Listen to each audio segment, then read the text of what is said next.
Every day, you probably scroll hundreds, maybe thousands of times. You scroll through messages. You scroll through videos. You scroll through news. And sometimes, without even thinking about it, you keep scrolling long after you stopped looking for anything. But here's the strange part. Scrolling wasn't invented for phones. It wasn't invented for social media. And it wasn't even invented for computers. The idea behind scrolling is thousands of years older than the internet. And its history takes us from ancient pieces of parchment all the way to the endless feeds in your pocket. So where did scrolling actually come from? To understand that, we have to go back to the beginning. Long before screens existed, humans still had a problem. We wanted to store more information than we could fit into one convenient place. One solution was the scroll. Instead of trying to make one enormous sheet of writing, people could attach a long piece of material and roll it around itself. As you wanted to read more, you moved through the document. The information was physically arranged in a continuous sequence. And that basic idea is incredibly important. Because a scroll doesn't give you everything at once. It gives you a window into a much larger world of information. Sound familiar? That's basically what your phone does. Your screen is the window. The content is the enormous document. And your finger is the thing moving you through it. But ancient scrolling was very different from what we do today. Reading a scroll was slow. You had to physically manipulate the material. And if you wanted to find something buried in the middle, you had to move through everything that came before it. Then, eventually, another invention changed the way humans moved through information. The book. Instead of rolling a long sheet around itself, pages could be bound together. This was the codex. And it had a huge advantage. You could jump directly from one section to another. You could open it, flip through it, compare different pages. The scroll had made information continuous. The book made information navigable. But thousands of years later, humans created a new problem. We built computers, and computers had screens. The problem was that screens were tiny compared with the amount of information computers could store. You could have a document thousands of lines long, but your monitor could only show a small section at a time. So how do you display something larger than the screen? You don't make the screen bigger. You move the information behind it. This is where scrolling as we know it starts to appear. Early graphical computer systems developed ways of moving through documents and windows, including scroll bars and other controls. Xerox PARC played a major role in developing the graphical interfaces that would shape modern computing, and the Xerox Star brought many of these ideas into a commercial computer in 1981. The scroll bar was a simple idea. A small handle represented your position inside a much larger document. Drag it upward, and you move toward the beginning. Drag it downward, and you move toward the end. It was essentially a map of where you were. But there was still a problem. Dragging a tiny bar wasn't particularly natural. So computer designers kept experimenting with better ways to move through information.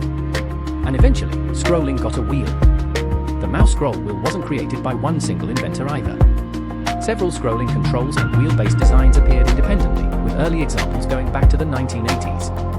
The first commercially available mouse with a scroll wheel appeared in the mid-1990s. Now scrolling became effortless.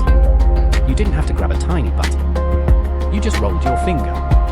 And then something even more important happened. The computer disappeared from the desk. It went into your hand. Smartphones replaced the physical mouse with a touchscreen. And suddenly, scrolling became a completely different experience. You didn't drag the document. You didn't operate a scroll bar. You simply swiped. The content moved with your finger. And this feels almost identical to physically moving a sheet of paper. Push it up, and more of the document appears. The ancient metaphor had returned, but now it was almost frictionless. And then, in the 2000s, scrolling became something much stranger. Until this point, a web page usually had an ending. You reached the bottom. That was it. If you wanted more content, you had to make a decision. Click another page. Search for something else. Go somewhere new. Then came the idea of infinite scrolling.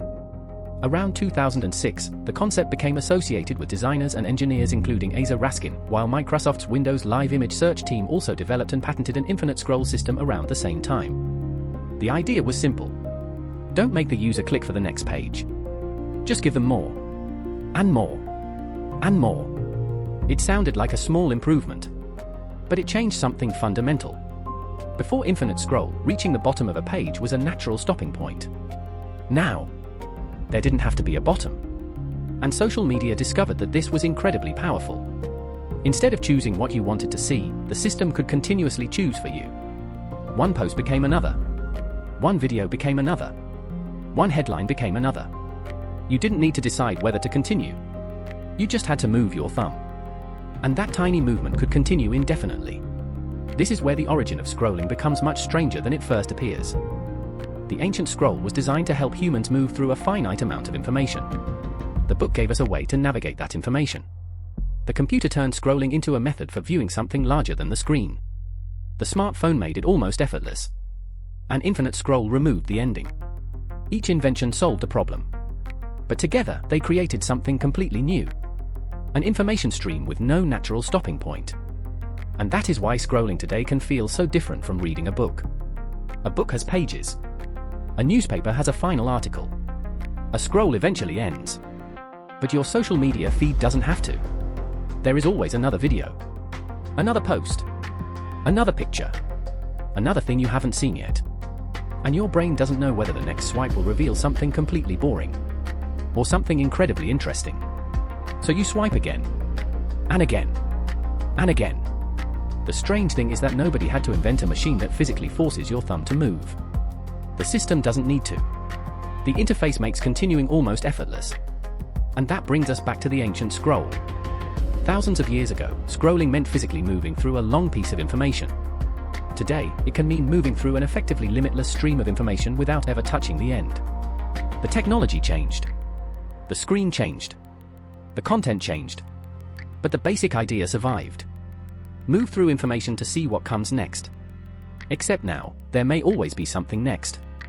And perhaps that's the strangest part of the origin of scrolling. We started by making information easier to move through.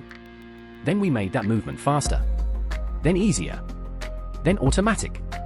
Until eventually, we created a scroll that doesn't end.